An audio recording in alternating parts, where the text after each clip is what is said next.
As everybody, remember you are live on YouTube. If you don't mind being seen in public, hello everybody on YouTube, good to see you. And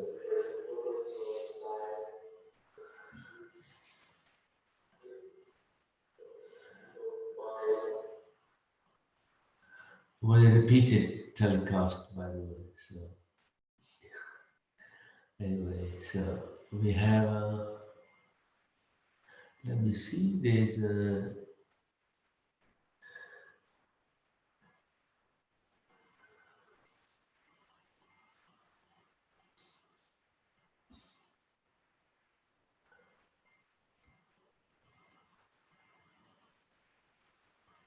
Somebody said, destroyed by Yahweh. I have no idea. Heavenly Father. I never knew I have a Heavenly Father called Yahweh. Does anybody know who Yahweh is? So there was on YouTube, somebody made a conversation and was asking. I think we talked last week about sexuality and sex, brahmachari, celibacy, and how to align the inner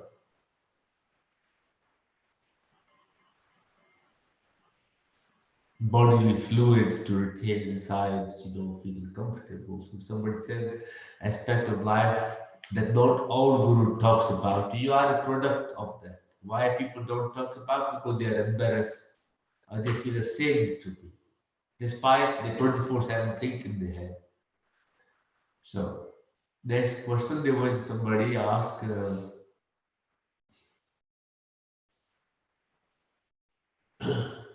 it is true.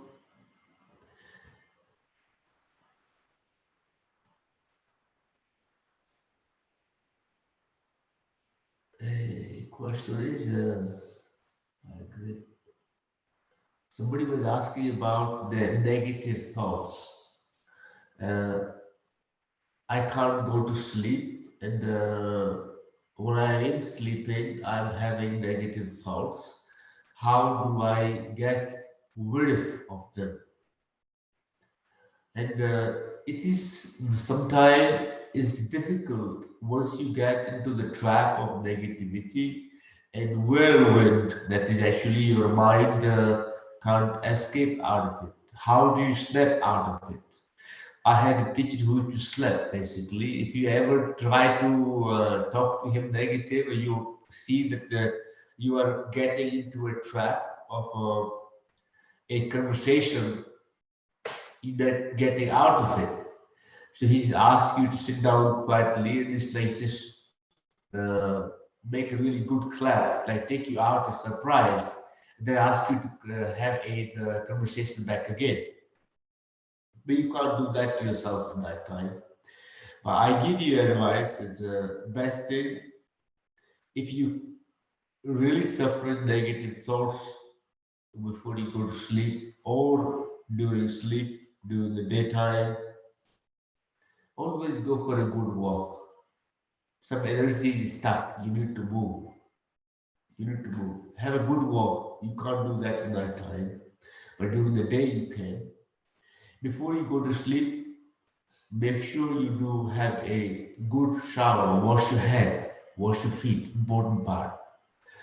And depend what is triggering your negative thoughts. Sometimes your thoughts are triggered by insecurity. Sometimes triggered by the fear, sometimes it's triggered by imbalance of the emotions in the body, sometimes it's just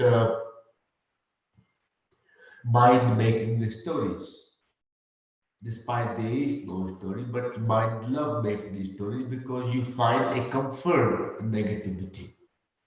It is not about negative thought. It's about because you find a comfort in negative thought, so you can't actually let go of it. The only time you can let go of negative thought when you stop finding comfort in it, when you stop identifying with it. And people who is around you stop listening to the negative and we give you the sympathy, give you the try to heal your wounds, which is actually not really healthy for you. And people should not do it at all. People, nobody like to see the negative, what do you call it, ideology or negative mindset or all the garbage mind actually carried on, and you just dump it on other people. And most people do it. They listen to you. They try to help you out of humanity, not because they love to or they're interested in, because they have their own negativity. They have their own insomnia. They have their own problems. But it becomes a trade, you know. You give them yours, they give you theirs. So can you imagine, like you take your garbage, put it in your neighbor's house, and throw it inside the house. What will do? You will put it back into your house. So we share too much negativity. Try to share sometimes positivity. Try to share sometimes joy. Try to share sometimes laughter. So actually, it can multiply. It can extend. So it depends, you know, the how and what triggers your thoughts, my friend. Whoever asked the question, I forgot the name, but I'm sure you're watching. So, and anybody in house have that was from previous. I'm about to see the message if somebody has sent it. Anybody in the house have any question? If yes, please do chat it and type it up and. Or meantime, I will try to go back to look into. Hello, Anthony. Are you still in the kitchen cooking?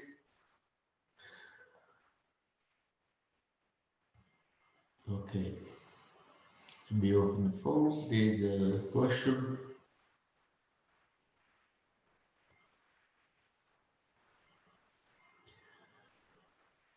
We have a. Who is this?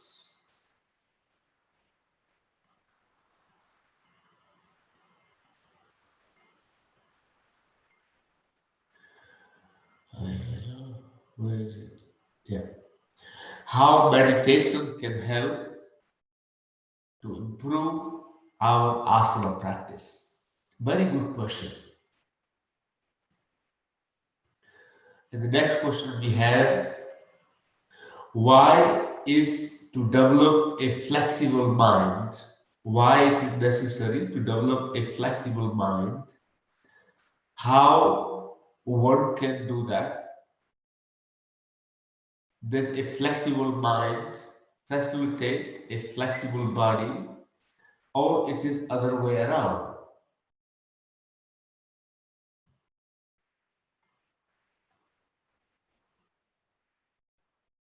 Can you talk about Tantra?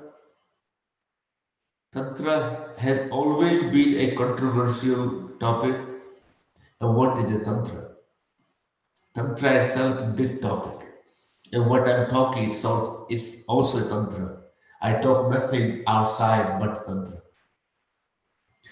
So, question one, how meditation can help, how meditation can help improve our asana practice. They both goes hand in hand. Especially as we live in Kali Yuga, or we living in a very fast-paced life where our concentration is found in very short, and we always look for STP, short-term pleasure. You know? Meditation prepares you for long-term pleasure. So where your brain capacity and your mind capacity can enhance, and then you require a good awareness level and good focus, concentration, and the stamina. the willpower, ability of discernment, and your consistency and the focus. All those things comes into the place for a long-term pleasure. But actually, at present, nobody is interested. You want to have a fast result. Doesn't matter what it takes and how it comes. Similarly, in meditation, I do not really understand one part. And the sages, rishis, saints, where the lifestyle was a bit more pure compared to today. There was less distraction to the mind, less things available for you to be sidetracked from your practice. But for them, it took years, years, years, years to reach into a samadhi, into a meditation, to find a something very profound, where the lifestyle was clean, the diet was clean, not so much chemicals, not so much pesticides in the food, the water was cleaner, air was cleaner, and definitely there were no mobiles and TV and to be overload to your sensory system. I'm not saying mobiles are bad. Everybody enjoy them. I had one in my hand earlier. So depend how you use them. Are you slave to a mobile or mobile is working for you? Your mobile is a tool. But when you become a tool to a mobile, then it becomes a problem. So and back at that time, mind is cleaner, your body is cleaner. Maybe you might not have lived as they claim, science claim at the time, because previously people never lived that long. If you see it, yeah, maybe, yeah. But for them, it took the whole life to attain something very peaceful, a very beautiful meditative state of mind, and then they can teach people. They did lots of the penance, lots of practices, lots of cleanse practices, and the retreat basically in themselves. And they reach to some point of samadhi, the bliss, the joy, the inner beauty, the inner truth. But now, modern days, you living very high-fi life, your focus span is like almost to a monkey. I will not call nothing, just a monkey. Yet you claim that I am totally living mindful life. Yes, you are living a mindful life like a monkey who have a focus span of a 2-second constantly looking around everywhere. So, and then you claim that you're teaching meditation, or you became totally awake in meditation and have realized the God or the godliness inside. Actually, a joke. And it is most to do with checking the boxes that you do those things in life. It's better to be honest. Okay, who cares you reach samadhi or not reach samadhi? Does anybody cares? Anybody bothers? Not really. So at least learn to be honest with yourself. The day you can do that, the lots of things will happen. Samadhi will become easier. So the way the mind focus is very short, and you try to do a meditation. I don't know. The answer is always been a quite mind-boggling question to myself. I should have had a modern teacher. Like modern days, they go for the 100-hour, 200-hour training program for meditation. They master samadhi and they become really enlightened. My teachers make me wait 3 years before they actually can teach me. And then I will spend 9 months sitting outside the door, practicing, but my teacher is not even talking to me a single word. I'm just waiting outside, and then he asked me what you have learned after 9 months. He asked me what you have learned.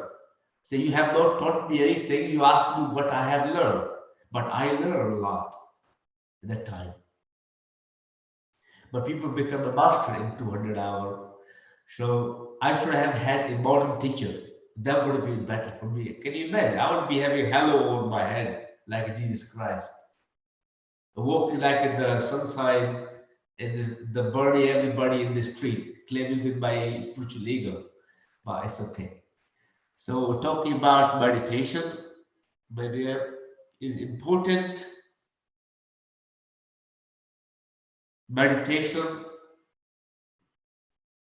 to keep your physical body and nervous system healthy. So if you're practicing asanas, keeping physical body healthy, if you're practicing meditation, keeping your physical body healthy. At present today, meditation is actually not meditation. So you are meditating, but you're more worried about when it's going to end.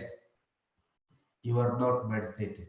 Meditation is something, a discovery of yourself. How do you actually love with the time stamp as well? I'm going to be in a state of love only for 20 minutes. You should be in a state of love 24/7. 24/7. If there is inner orgasm is taking place while you're meditating, why you want to limit that only to 20 minutes or 1 hour? When you are connecting with your inner beauty, your inner truth, you only want to be with the God only for 20 minutes or half hour? I don't really understand that. When you're meditating, you are meditating. Can go for an hour, 2 hours, 3 hours. Maybe your mind had enough of being told off, seeing your ugly side of it by the God inside you, the inner light inside you, where you go for self-reflection. When your mind had enough, came to know yourself, it walked away by itself. But we go with alarm clock to meditate. I'm meditating 20 minutes. It's a little bit a hypocrite concept. So when you are meditating, at present meditations are just only for the nervous system, keeping your nervous system healthy, your body healthy. It is nothing. You don't actually even connect with your Manomaya kosa. You don't even become aware of your energy body. You only just come to connect with the physical body and meditation end. You only touching the surface of meditation. So if you really like to meditate,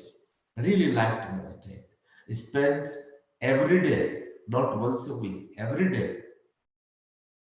And be happy when you are meditating, not long face and miserable eyes and try to literally frown, see that what you can find inside your head, nothing apart from junk. Learn to embrace the body. And you observe what energy is flowing through your body, what emotions are flowing through the body, recognize them, acknowledge them, not fight with them, accept them. That will be the first foundation for meditation. But don't judge them. Don't try to replace them. The more you replace them, you get negative thinking, you want to replace with the positive. Is it a trade? Meditation becomes a supermarket. I'm going to meditate, replacing all my negative thoughts with my positive thoughts. Or something I don't like, I want to have it. Get rid of what I don't like, get what I want. You are greedy. You are not actually meditating. You are going filled with greed, not with openness. You are going, your focus is too much on the lack, not on abundance. So when you are meditating, time becomes irrelevant. At that time, meditation can have a good impact on your asanas.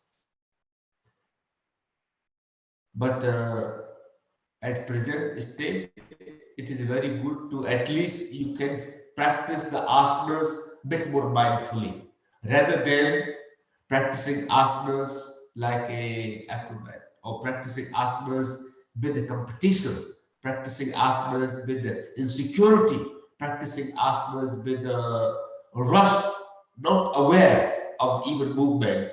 So the little bit of meditation what we are practicing, what we call meditation nowadays, can help your asana practice so you can little slow down in your asana practice so you can connect with your body. Not see the body as a battleground that you're fighting with the body to achieve the posture. Your body is not a battleground. Your mind makes it. Society makes it. Your body is a place of love. Your body is a place where you should feel bliss, not battle. During asanas, meditation, or through your whole life. So you should fill your body with bhakti, devotion, devotion to your senses. But your senses should indulge in devotion, not you become slave to your senses.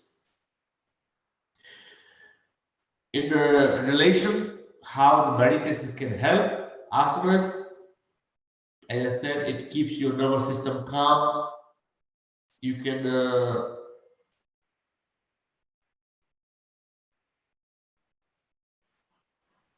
have a bit more aware practice. Your breath will be calm. That can be only way asana practice can be helpful.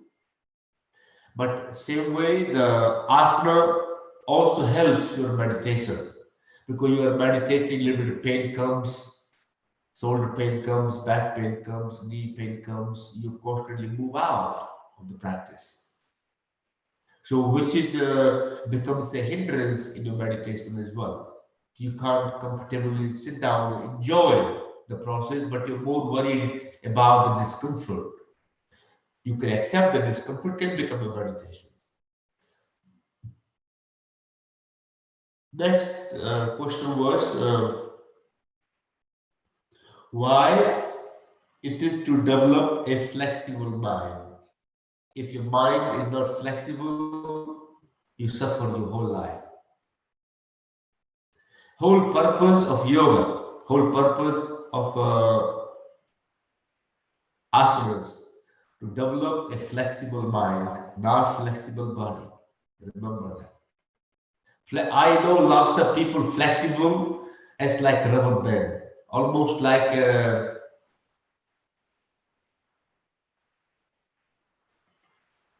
earthworm. That there is nothing inside, basically. Yet they are so stiff, mentally stiff. When you are flexible, you become adaptable. When you become adaptable, you are completely comfortable and happy. Doesn't matter what circumstances changes in life. That is important to have flexible mind. Bhagavad Gita teaches Desh Kala Pravrti. Timing, circumstances, a situation. The place where you are. Time, place, and circumstances. Your mind should be flexible enough to adapt and fit in that scenario of life where according to the time, the place, and the circumstances. If you develop that ability, you are living meditation. Your mind is always be really healthy because your mind is moving with you. If your mind is stiff, your mind is not moving with you. You are moving, you are growing, but not your mind. When your mind stop growing, mind is not flexible, yet your body becomes flexible, you develop physical injuries, you develop a split personality a multiple personality disorder, or you can call it you're very spiritual when you're practicing asanas because your body is flexible, you throw it off. But anything hardship come from the life, you are in tears. You want to show the whole world how many words you got. Give me some sympathy, and you want everybody to carry you because there's so much problems happening in life.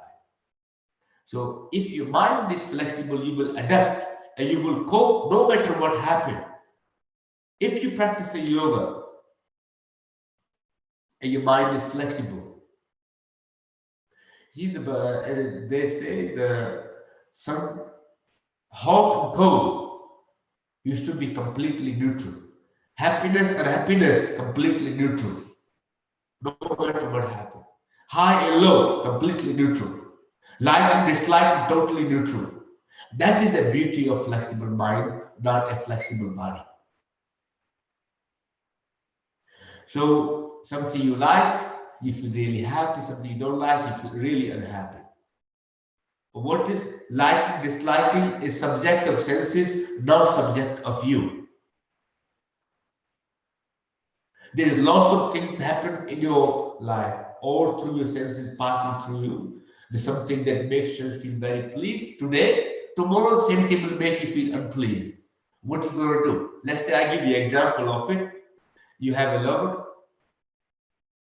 Today, when you see the lover, you feel very happy.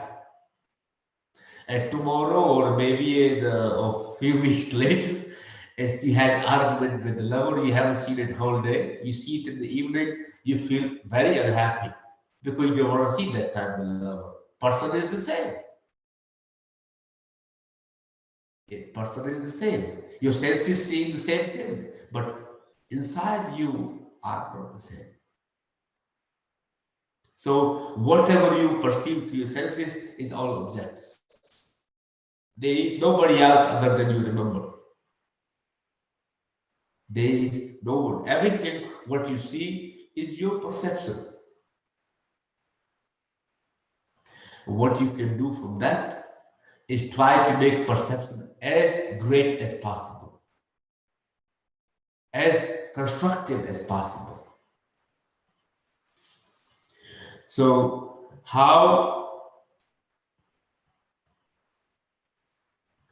why is it important to develop a flexible mind to cope with every situations, every circumstances? If your physical body is flexible, you can't cope.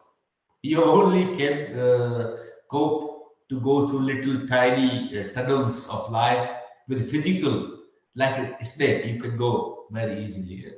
But when you have flexible mind, you can go everywhere, in any way, any circumstances, you will be perfectly fine.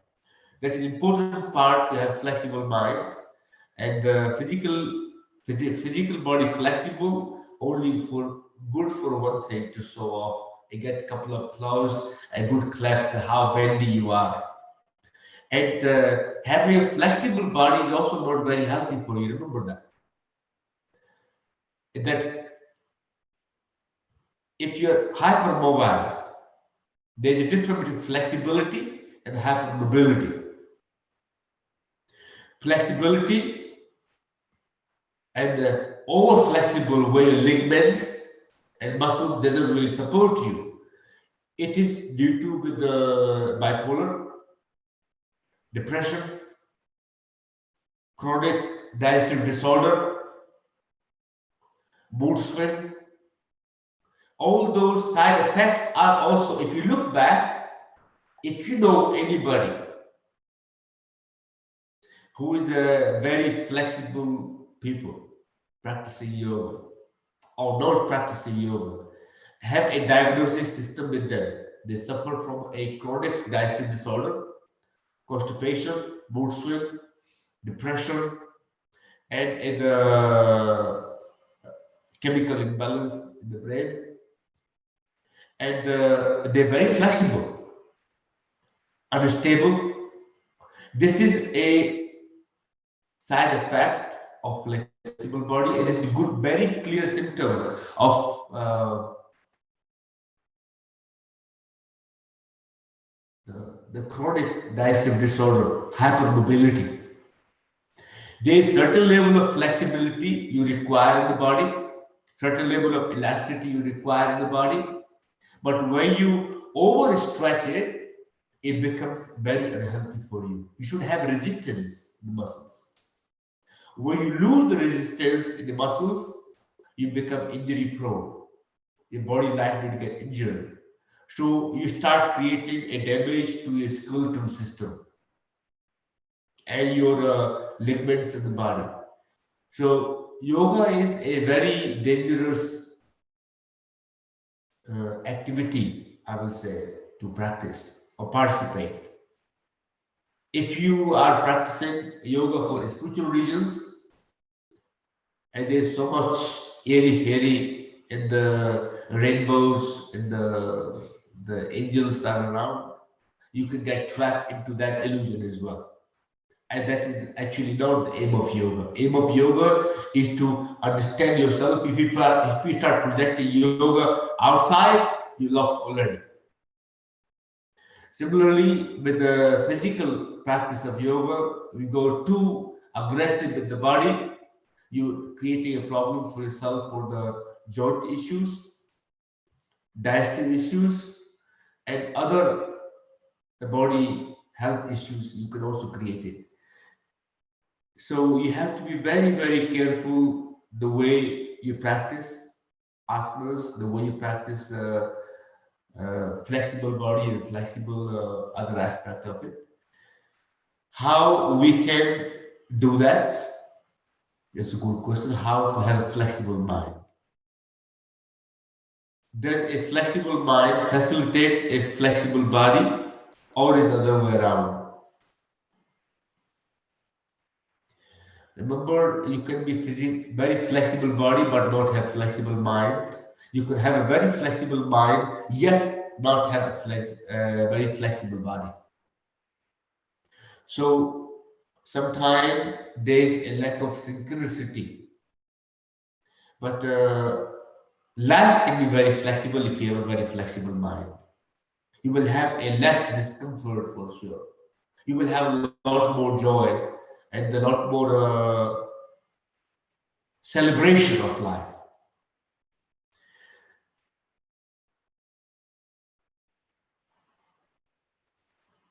Your flexible body definitely not cultivate flexible mind till you start living the flexible body, till you start properly train, properly practice, not with injury. That also requires the penance, that requires the practice, requires the patience. As we previously I was talking, everything is a very fast pace.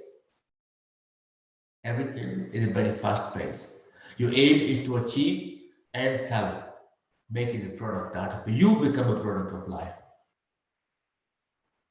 So if your practices are just only to sell, you have not practiced, you cannot actually teach anyone either. If your practices were there to empower and evolve your consciousness, your awareness, and yet you have no trained to teach, you can still affect and help people. Remember that. But on top of it, if you have a training and living and you can empower it, that's the best you can ever do to yourself as well as to other people. How one can develop the flexible mind? Life, observation, acceptance, not self-fighting. Develop the endurance, consistency, develop the stamina, embrace, start embracing life, not to celebrate your wounds, but celebrate the beauty, the joy of life. And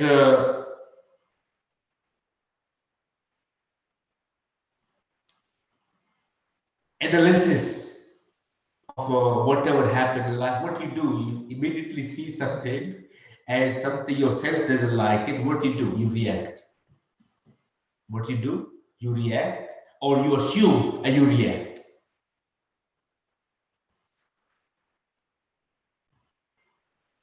There is a formula to it. Problem is listening. We don't listen. We actually don't listen. The day you start listening to life, to yourself, you will find a lot of answers. Point one. Listen to other people, don't judge them. You spend too much time judging them, but not listening them. Listen, process what somebody has said, what you have listened, and what your body is about to react. Process all that. Then observe the circumstances. Listen, process, observe, then react.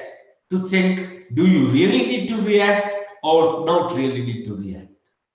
So what we do, we react, and then we observe, and then we process what actually had happened.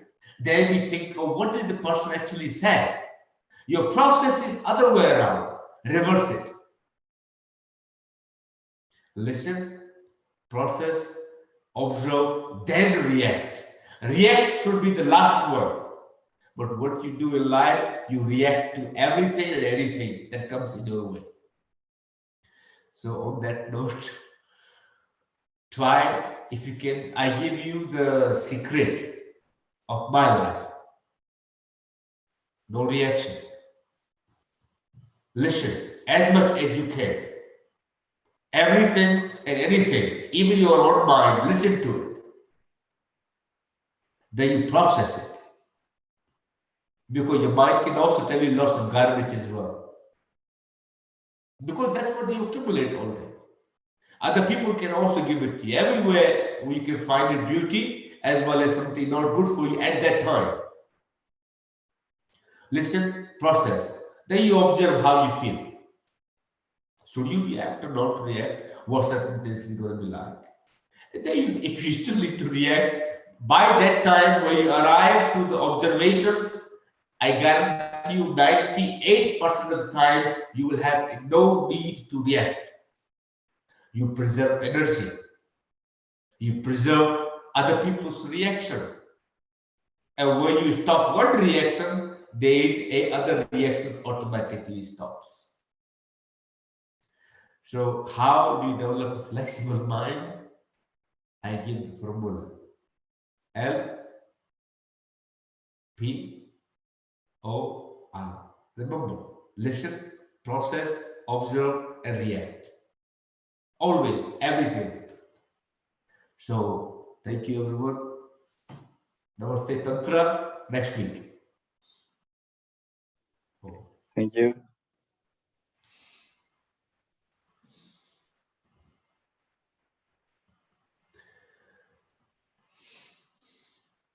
Bye-bye everyone on YouTube.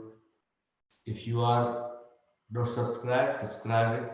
Share it with the people because the post will remain. As somebody if you think who might really enjoy the conversation, also the share from the Zoom. You can also share it with the friends and people, also on your social media if you like to. Thank you everyone.